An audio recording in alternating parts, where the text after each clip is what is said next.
ये जरूरी नहीं कि परीक्षा केवल परीक्षा कक्ष में ही दी जाए। इंसान का सारा जीवन परीक्षाओं से भरा हुआ है। अगर हम बात मेडिकल फील्ड की करें, बहुत सी बार ऐसा देखा गया है कि बीमारियां डॉक्टर्स को चैलेंज कर देती हैं। हमारे पास मरीज सिम्टम्स एक पहेली के रूप में लेके आता है और इस पहेली को सुलझाने के लिए एक अनुभवी डॉक्टर्स की जरूरत पड़ती है। आज आप सबके सामने जो मैं केस शेयर करने वाला हूँ, वो हमारे पास में एक पंजे की कमजोरी को लेकर आया था। पंजा उनका काम नहीं कर रहा था। पिछले 4 दिन पहले, इसी बीच 4 दिन पहले उन्होंने एक डॉक्टर को दिखाया। उस डॉक्टर ने ट्रीटमेंट दिया, उन्हें आराम नहीं मिला। उनने और हायर डॉक्टर के पास भेजा। उनने उनकी कमर की एमआरआई कराई, वो एमआरआई नॉर्मल निकली, उसमें किसी भी तरह की कोई खराबी नहीं आई। लेकिन मरीज का दर्द जो है कि वो कम ही नहीं हो रहा था। इसके बाद मरीज खुद से एक अनुभवी न्यूरोलॉजिस्ट डॉक्टर राहुल जैसा के पास आते हैं। डॉक्टर साहब जब उनको चेक करते हैं तो मरीज के लक्षण किसी भी एक बीमारी में पूरी तरह से फिट नहीं हो रहे थे, क्योंकि बात केवल एक पैर की थी। एक ही पैर में सुनपन था, एक ही पैर में कमजोरी थी।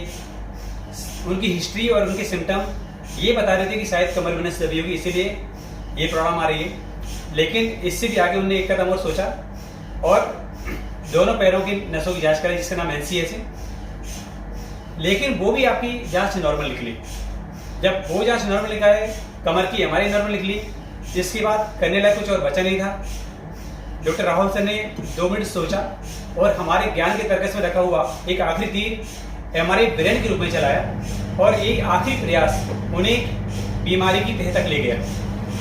मरीज के एमआरआई में जो बीमारी निकली वो एक गंभीर बीमारी निकली, जबकि इंसिडेंस किसी और चीज का बता रहा था, लक्षण किसी और चीज को बता रहे थे और बीमारी कहीं और से निकल के सामने आई।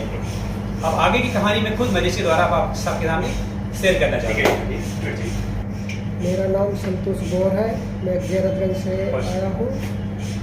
तो सर वे 4-5 दिन पहले जो पैर में दर्द हुआ, मैंने लोकल डॉक्टर को दिखाया। उधर से फायदा नहीं पड़ा, भोपाल आया और फिर वो जांच कराई सर एमआरआई। अभी आराम नहीं लगा सर। वो राहुल जैन सर के पास आया, तो उनने बोला जी एमआरआई का ये कराई सर।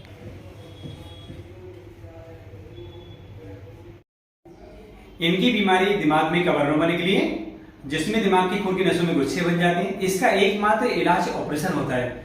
मरीज को कभी भी इस ऑपरेशन में लापरवाही नहीं करना चाहिए। समय रहते इलाज कराना जरूरी होता है। धन्यवाद। हमारा मकसद किसी भी तरह के प्रचार प्रसार करना नहीं है। लोगों में जागरूकता के अभाव की वजह से हमने ये कदम उठाया है और लोगों को जागरूक करना ही हमारा एकमात्र उद्देश्य है।